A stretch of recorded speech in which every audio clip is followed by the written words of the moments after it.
a hearing of the 12th of August into offences committed by Harry James Potter, resident at number 4 Privet Drive, Winching, Surrey. Interrogators Cornelius Oswald Fudge, Minister. Witness for the defence. Albus Percival, Wulfric Brown. Dumbledore. You got our message that the time and place of the hearing had been changed, did you? I must have missed it, but by a happy mistake, I arrived at the ministry 3 hours early. Charges?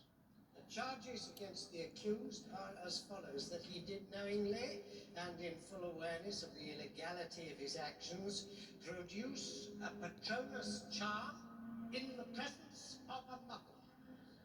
Do you deny producing said Patronus?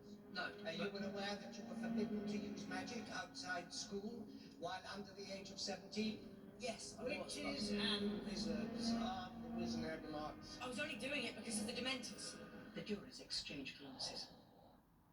Dementors? A little bit too. That's quite clever. Muggles can't see Dementors, can they, boy? Highly forbidden. I'm not lying. There were 2 of them, and if I hadn't... I'm sorry to interrupt what I'm sure would have been a very well-rehearsed story, but since you can produce no witnesses of the event... Pardon me, Minister, but as it happens, we can. Mrs. Fig is questioned by Amelia Bones. Please describe the attack. What did they look like? Well, one of them was very large, and the other rather skinny. Not the boys, the Dementors. Oh, right. Big, cloaked. Then, everything went cold, as though all the happiness had gone from the world. Now look here, Dementors don't just wander into a Muggle suburb and happen across a wizard. The odds are astronomical. I don't think anyone would believe that the Dementors were there by coincidence, Minister.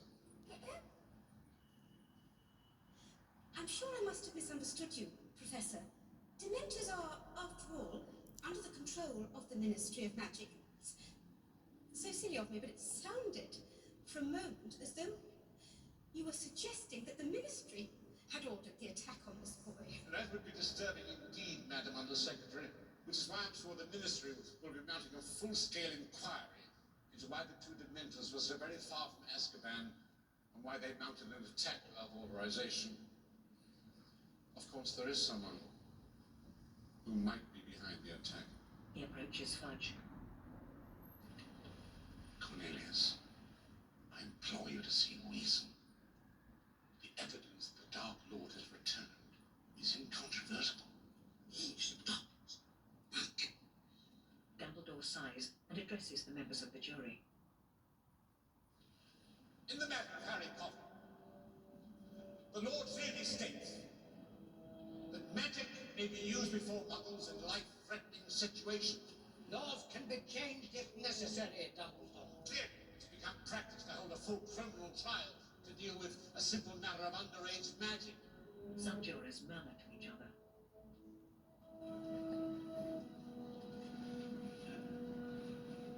Those in favor of conviction. Fudge raises his hand. With a sickly smile, the Undersecretary raises hers. Others follow suit. Those in favor of clearing the accused of all charges. Many more jurors raise their hands. Mrs. Fig raises hers, then makes to scratch her ear. Amelia Bones raises her hand. Cleared of all charges. Harry jumps to his feet. Professor. Dumbledore has gone. King's Cross Station.